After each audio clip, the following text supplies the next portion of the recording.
ABC को right angle triangle बोला। Given दिया है अपने को triangle ABC is a right angle triangle. ठीक है, तो आप क्या करेंगे, एक ABC ट्रायंगल बनाएंगे। कैसा बनाएंगे, तो जैसा नाम दिया है, पहले A आएगा, बीच में कौन आएगा, B आएगा, आखिर में कौन आएगा, C, और B पर क्या होगा, राइट एंगल। उसने लिखा भी है बेटा, in ABC right angle at B, right angle at B पर ही राइट एंगल है।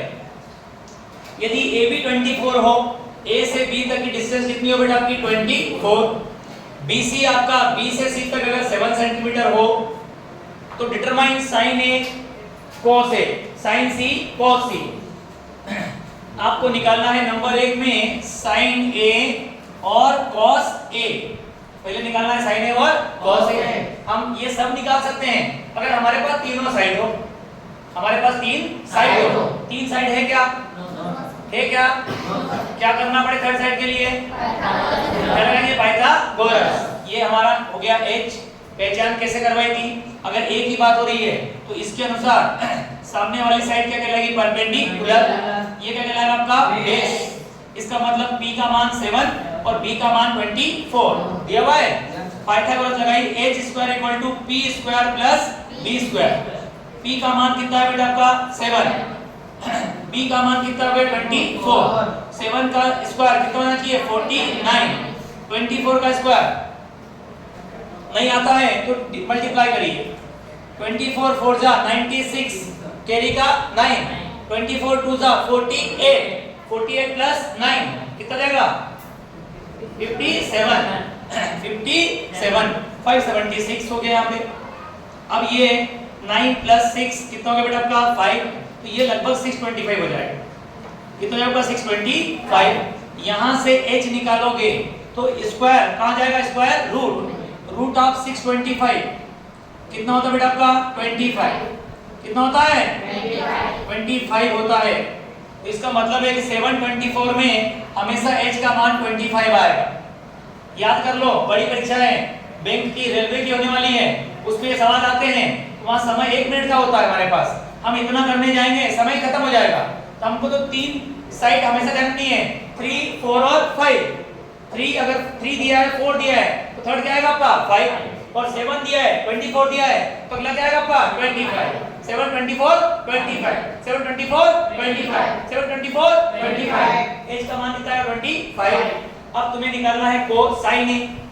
क्या निकालना बेटा आपको, साइन A।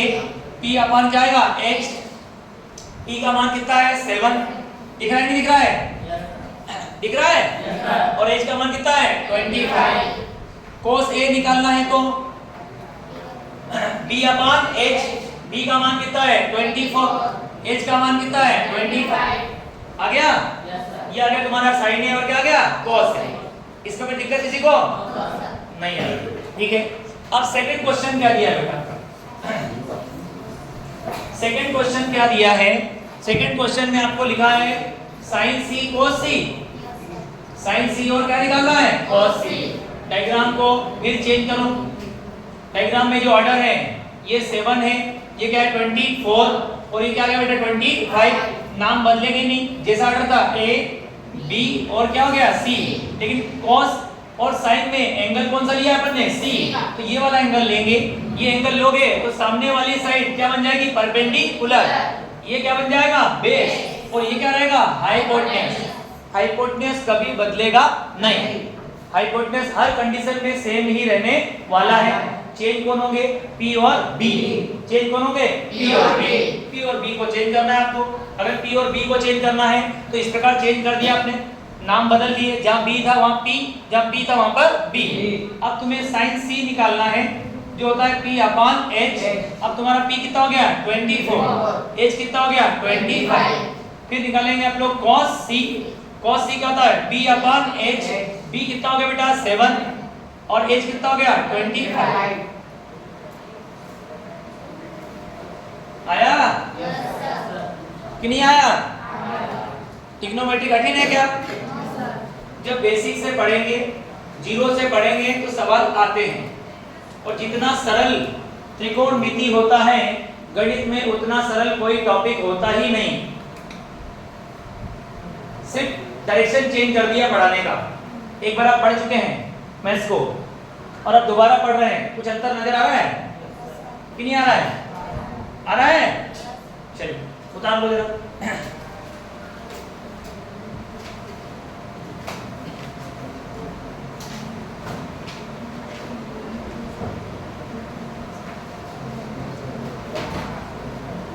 अब आप लोग मुझे बताओ कि एक्सरसाइज में कौन सा सवाल आपको करा दिया गया है। बुक ओपन करिए, बुक ओपन कर लें और बता दें मुझे कि सर सवाल ये वाला करवाइए। सेकंड क्वेश्चन को डायग्राम से हल करना है बेटा। सेकंड क्वेश्चन कैसे हल करना है आपको? डायग्राम से। मैं बता दूं आपको तीन साइड का तरीका क्या होता है। एक होती है 3, एक होती है 4, एक होती है 5। दूसरा आपने अभी देखा 7, 24, 25। तीसरा जो है वो था आपका 5, 12 और 13। 5, 12 और 13। तो ये जो है ये परफेक्ट स्क्वायर है। ये क्या आपके परफेक्ट स्क्वायर। तो जो सेकंड क्वेश्चन है उसमें डायग्राम बना हुआ है। कैसा बना हुआ डायग्राम? एक राइट एंगल ट्रायंगल बता दिया उन्होंने। राइट एंगल ट्रायंगल में एंगल ये दे दिया तुमको 90 का। नाम कहाँ दिया है? सबसे ऊपर क्या दिया है? P। बेस में क्या दिया है? P ऊपर दिया है। Q कहाँ दिया है? नीचे। और यहाँ क्या लिखा है? R। उसमें इसका मान दिया है 12, इसका मान कितना दिया है? 13। जब तुम क्या लगाओगे? पाइथागोरस। क्या लगाओगे? पाइथागोरस। पाइथागोरस लगाओगे तो जो बेस नीचे भी दिया हुआ है वो कितना आएगा बेटा तुम्हारा यहाँ पे? 5। क्योंकि ये आंकड़े हैं 12, 13 है तो क्या आएगा आपका? 5। 12, 13 में क्या आएगा आपका? 5। कैसे आएगा? इस सूत्र में वैल्यू रखने के बाद। ठीक है। अब उसमें जो लिखा हुआ है क्या बोला उसने? Find 10p minus cot r। 10p बोला पहले उसने, मतलब इसको एक्यूट एंगल मानेंगे। 10p बोला मतलब इसको मानेंगे एक्यूट एंगल। एक्यूट एंगल मानोगे तो 10p कैसे आएगा?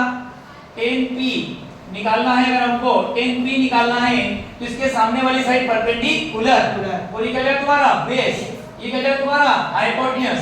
तो 10p का मान क्या होता है बेटा? tan थीटा क्या होता है? Perpendicular upon base. tan theta बराबर परपेंडिकुलर अपॉन बेस। तो यहाँ पर परपेंडिकुलर अपॉन बेस p का मान कितना है? 5। बेस कितना है? 12। अब उसने कहा cot r का मान निकालो। क्या निकालो? cot r। ये एंगल चेंज कर दो आप भाई। ये एंगल यहाँ लिख दो। जैसे एंगल इसको मानोगे तो क्या होगा? इसके सामने वाली साइड जो अभी क्या थी आपकी बेस वो क्या बन जाएगा? परपेंडिकुलर। और जो था परपेंडिकुलर वो क्या बन जाएगा तुम्हारा? बेस। cot थीटा बराबर होता है b upon r, sorry b upon p। Base upon perpendicular. इसका क्या हो जाएगा? उल्टा। अब यहाँ पर आप इसको मत देखना कि यहाँ जो लिखा हुआ है, डायग्राम देखना आपने। जैसे ही r को एंगल माना तो r एंगल मानने पर साइड क्या हो गई आपकी? एक्सचेंज। इसमें b का मान कितना है बेटा आपका? 5। कितना b का मान? 5। और p का मान कितना हो गया? 12। अब देखो ये भी 5/12, ये भी क्या है? 5/12। दोनों को नेगेटिव करेंगे, माइनस करेंगे, आंसर कितना आएगा? कितना आंसर आएगा? 0 आ जाएगा। तो यहाँ पे आप लिखोगे 10p माइनस cot r बराबर 5/12 माइनस 5/12।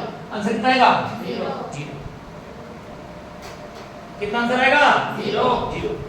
कैसे आ रहा है? क्लियर हुआ सभी को?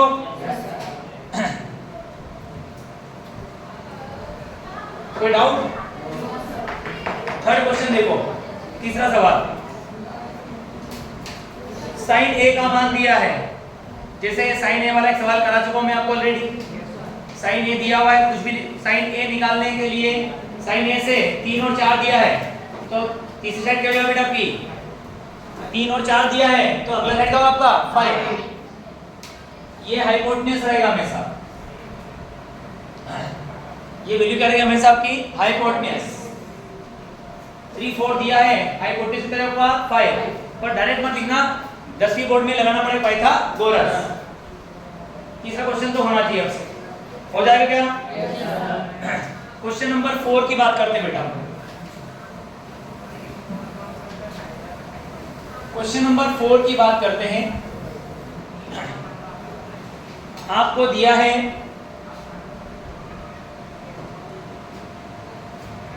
15 cot A equal to 8. Find sin A and sec A. 15 cot A बराबर लिखा है 8, तो sin A और sec A का मान निकालो। कुछ नहीं करना है, थोड़ा सा दिमाग चलाएंगे। हमें हमेशा वैल्यू दी जाती है sin A, cos A, tan A, cot A, sec A की, पर यहाँ पे 8 cot A की दे रखी। हमें cot A चाहिए, केवल क्या चाहिए, पहले अपने cot A लाने के लिए 8 को इसको यहाँ से क्या करना पड़ेगा, हटाना पड़ेगा।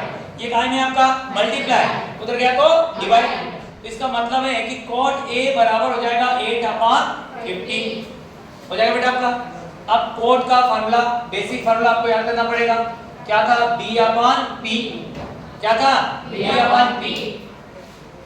आपने बनाया राइट एंगल ट्रायंगल, इसमें ये एंगल कितना मान लिया, 90। ए को माना अपने एक्यूट एंगल, क्या माना इसको, एक्यूट एंगल। इसलिए इसके सामने वाली साइड क्या कहलाएगी, परपेंडिकुलर। ये कहलाएगा बेस, ये कहलाएगा हाइपोटेन्यूज। ए ये आ जाएगा बी और ये आ जाएगा सी। अब तुम इसकी तुलना इस सूत्र से कर दो। इसका मतलब बी का मान क्या दिख रहा है आपको, 8। पी का मान क्या दिख रहा है अपने को, 15। पी का मान दिख रहा है मुझे 15 और ये दिख रहा है बेटा मुझे 8। क्या निकालना पड़ेगा, h। h कहां से आएगा, पाइथागोरस। क्या होता है, h square equal to b square plus b square. p और b दिया है तो p और b का मान रखो। 15 का 15 में मल्टीप्लाई करो, कितना आएगा, 225। 8 का 8 में मल्टीप्लाई करो, कितना आएगा, इन दोनों को प्लस कर दो, कितना जाएगा, 289। कितना जाएगा, 289। तो h स्क्वायर 289 आ गया। आप h का मान निकालोगे तो √289, इसका स्क्वायर रूट होता है बेटा 70। कितना होता है, 70। इस पेयर में ये नाम और जोड़ लो आप। क्या कह दिया आपका, यहाँ लिखा है 8 15, तीसरा क्या है आपका 70। 8 15 तो तीसरा क्या है आपका 70। h का मान कितना आ गया, 70। अब तुम्हें निकालना क्या है बेटा, sin A। क्या निकालना है, sin A। जो एंगल यहाँ दिया था वही एंगल यहाँ दिया है। अगर जो एंगल यहाँ लिखा है वही एंगल अगर यहाँ भी लिखा होगा तो तुम्हें साइड को एक्सचेंज करने की जरूरत नहीं है। सीधे आप देखिए sin A बराबर होता है P/H। P का मान कितना हो गया, 15। H का मान कितना हो गया, 17। फिर क्या निकालना बेटा, sec। sec होता है cos का अपोजिट, cos का अपोजिट। b और h होता है तो ये h/b, h/b। h कितना है, 70। b कितना है बेटा तुम्हारा, 8। कर सकते हो क्या ऐसा कुछ, यस सर। कि नहीं होगा, हो जाएगा, यस सर। ये तुम्हारा 4th क्वेश्चन। कोई समस्या,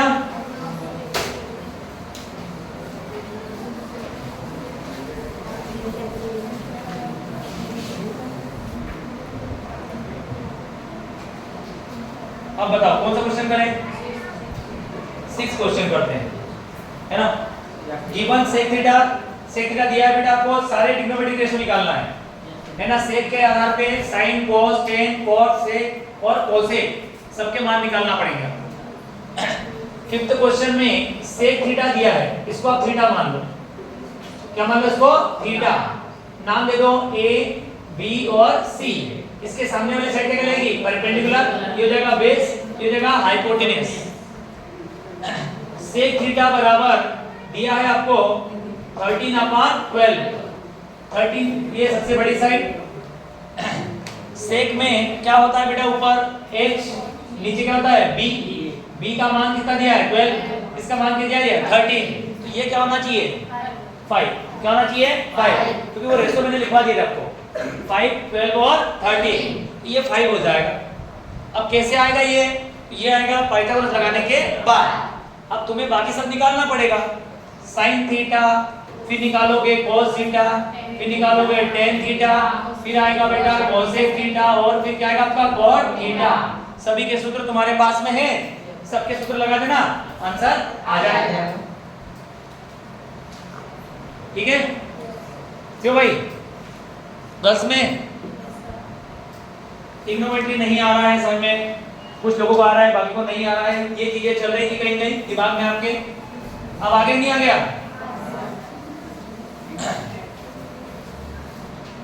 बेटा। अगला क्वेश्चन दिया है if angle A and B are acute, A and B are acute. अभी कहा था मोहित ने कि सर अगर बी लिख दे तो क्या होगा?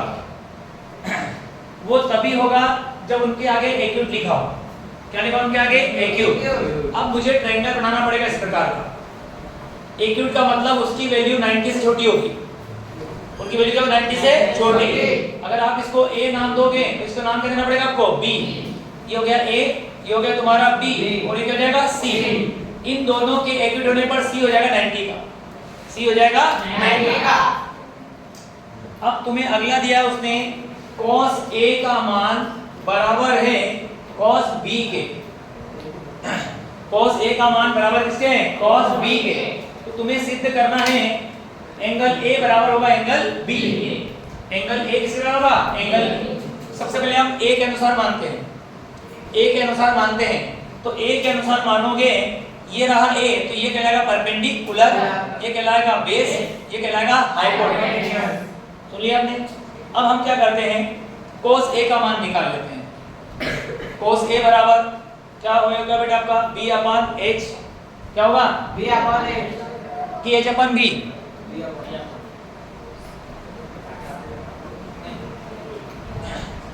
b upon h। b मतलब बेस, बेस का मतलब क्या होगा बेटा आपका? ac। क्या हो गया यहाँ पे? ac। ये हो गया ac अपॉन h कौन है बेटा आपका? ab। h कौन है यहाँ पे? ab। ये ab लिख दिया, इसको दिया इक्वेशन नंबर फर्स्ट। सुन लिया आपने? अब इसी प्रकार से अगर हम cos b निकालेंगे तो cos b मतलब ये वाला एंगल लोगे तो इसके सामने वाली साइड क्या बन जाएगी? परपेंडिकुलर। और ये क्या बन जाएगा तुम्हारा? बेस हो जाएगा। अब अगर मैं cos b निकालता हूँ चित्र के अनुसार तो उस कंडीशन में फिर आएगा आपका b अपॉन h। b का मान क्या बेटा यहाँ पे?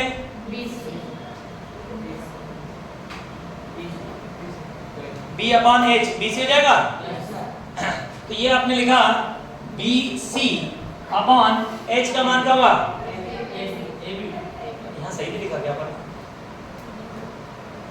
ये वैल्यू सही नहीं लिखी ना बेटा।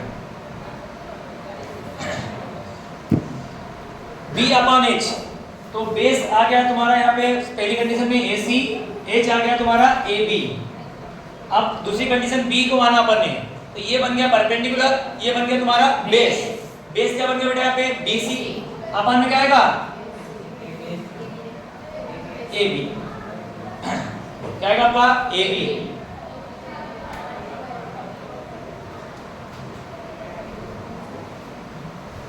डायग्राम कंफ्यूज कर रहा है क्या? 2 मिनट रुको।